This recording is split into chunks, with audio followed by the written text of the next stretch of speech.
Отличный подарок к своему 30-летию сделала себе республиканская детская газета «Юность Севера». Стало известно, что газета впервые за всю историю своего существования стала лауреатом в одной из самых престижных номинаций «Лучшее издание для старшеклассников и абитуриентов» во всероссийском конкурсе детских средств массовой информации «Волшебное слово».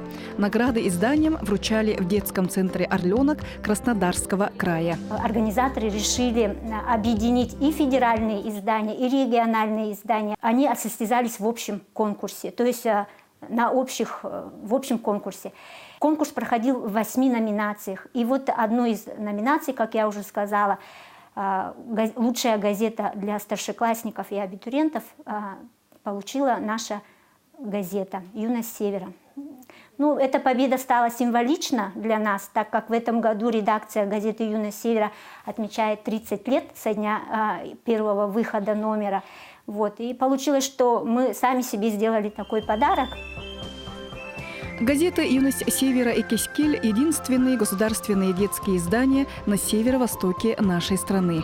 Отрадно, что коллектив завершает юбилейный год с победой. В детстве я являлась юнкором «Юности Севера».